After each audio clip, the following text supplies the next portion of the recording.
Assalamualaikum warahmatullahi wabarakatuh. Perkenalkan, nama saya Santi Septiani dengan NIM 2102144 dari Program Studi Pendidikan Guru Sekolah Dasar di Universitas Pendidikan Indonesia Kampus Medan. Dalam video ini saya akan sedikit menjelaskan mengenai penggunaan sebuah tools atau AI yang bernama Semantic Scholar. Berikut video penjelasannya.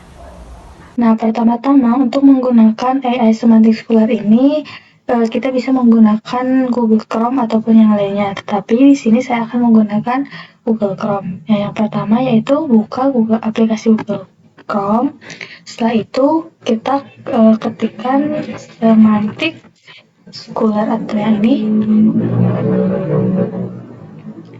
Nah, setelah itu kita pilih website yang paling atas, yang ini, yang https semanticscholar.io ini.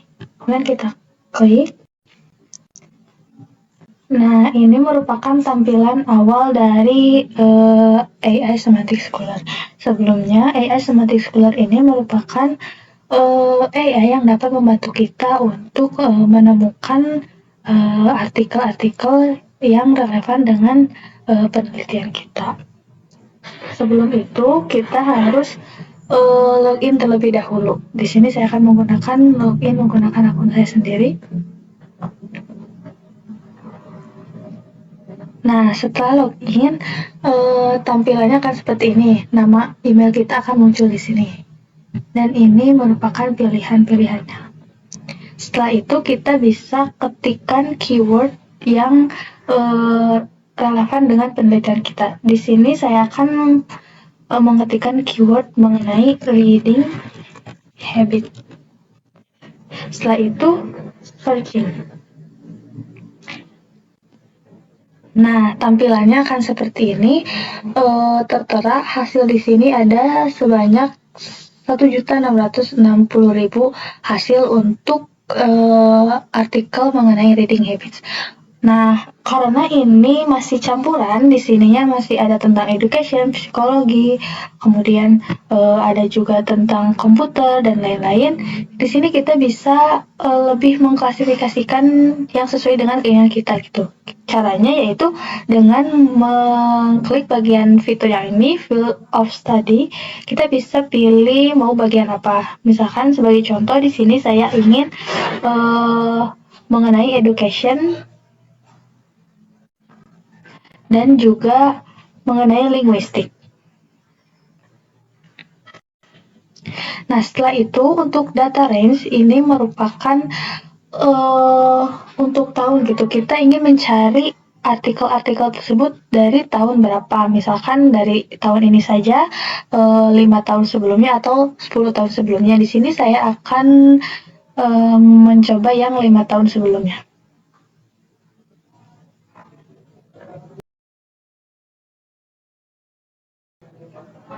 Nah, ini hasilnya. Kemudian untuk bagian ini, karena artikel tersebut tidak semuanya memiliki PDF, kita harus mengklik bagian Has PDF ini untuk mengurutkan kira-kira artikel mana yang relevan dan artikel tersebut memiliki PDF untuk bisa kita download.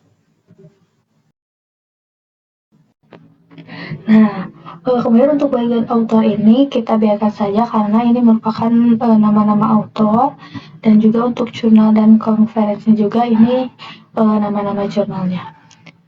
Nah, untuk bagian sort by relevant itu merupakan pilihan juga, kita ingin diurutkan berdasarkan apa. Di sini saya akan memilih yang ini saja. Nah, setelah ini terlihatlah hasilnya mengenai artikel tersebut sebanyak kurang lebih 53.400 hasil untuk artikel mengenai reading habits yang telah difilter dari sini. Nah, untuk melihat artikelnya kita bisa klik ini. Nah, ini tampilannya. Di sini ada nama penulis, ada pemberitahuan artikel tersebut dipubliskan di mana, kemudian ada juga kapan artikel ini terbit, yaitu 1 Januari 2024, dan juga mengenai apa, bidang apa artikel tersebut terbit. Yang ini yaitu Computer Science dan juga Education. Nah, di sini ada tulisan ini, satu citation atau URL. Nah, maksudnya adalah artikel tersebut digunakan dalam kutipan artikel ini. Kemudian, untuk bagian 15 reference, kita juga bisa lihat artikel-artikelnya, tinggal diklik, nah langsung muncul. Kemudian kita juga bisa mencari papers lain yang relevan dengan artikel ini. Saya tinggal klik ini, dan akan muncul artikel-artikel yang sekiranya relevan dengan artikel tersebut. Nah, untuk mendownload artikel ini, kita bisa melihat dari via publishernya dengan klik yang ini. Kemudian kita akan otomatis diarahkan kemana artikel tersebut terbit di jurnalnya.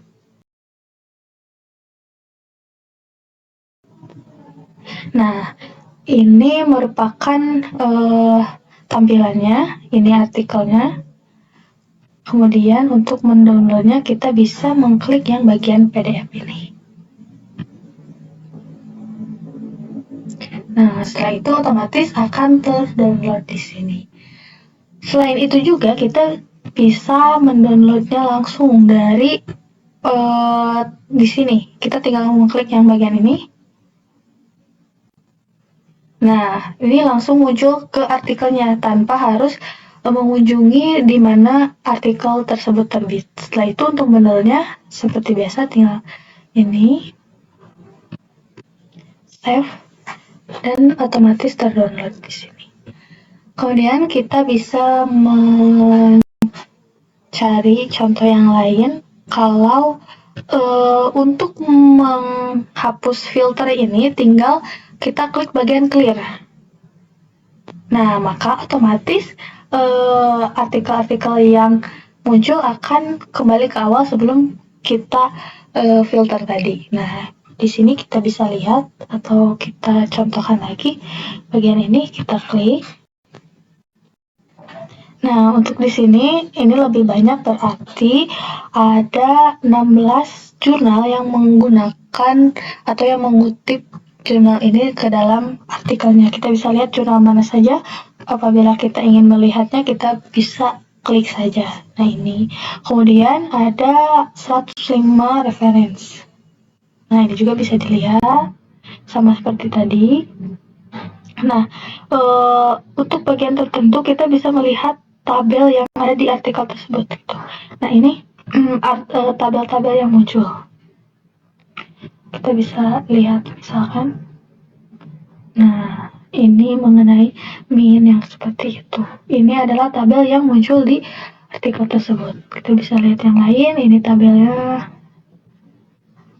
Kemudian untuk mendownloadnya juga sama, bisa lewat jurnalnya, publishernya, atau misalkan langsung di sini. Nah, selain itu juga kita bisa menyimpan bagian ini ke dalam library untuk lebih mengumpulkan lagi. Kalau misal kita belum ingin langsung mendownload gitu, kita bisa simpan dulu bagian ini ke library untuk kita download nanti. Caranya kita tinggal klik bagian yang ini, save to library, klik, kemudian akan muncul seperti ini. Karena di sini belum sudah ada foldernya, kita bisa langsung klik, atau misalkan kalau belum ada tinggal add new folder. Nah, kita klik di sini, kemudian save and close.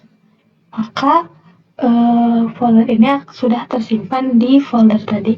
Nah, tampilannya akan seperti ini. Jika tulisannya in library, berarti bagian ini sudah tersimpan di folder tadi. Ini ada nama autornya, kemudian ada di mana artikel ini terbit, dan juga ada kapan artikel ini terbit dan termasuk ke dalam bidang apa. Di sini juga ada doi-nya. Nah, untuk melihat di mana artikel yang kita simpan di library itu, kita bisa melihatnya di sini, di bagian akun. Kemudian kita klik yang library. Nah, akan muncul bagian-bagian yang sudah kita simpan sebelumnya.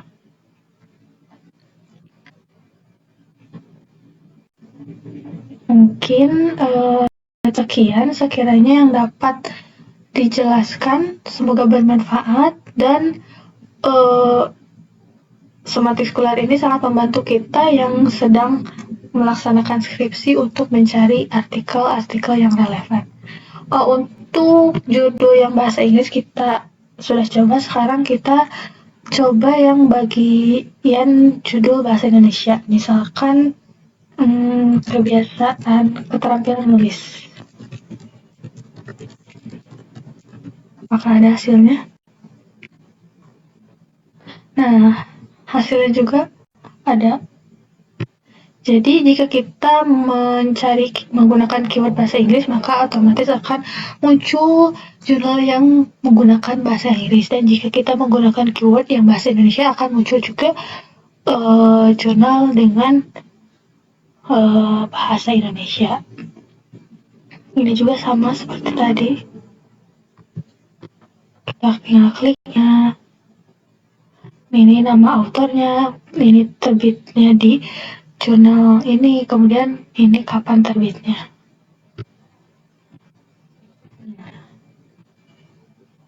Biasanya ada juga yang langsung bisa di-download PDF-nya.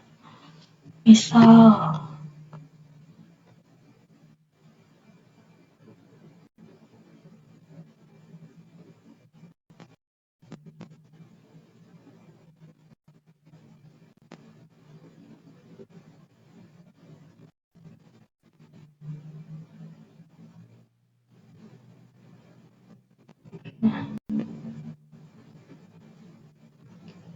jadi seperti ini ya tampilannya, kurang lebih seperti itu.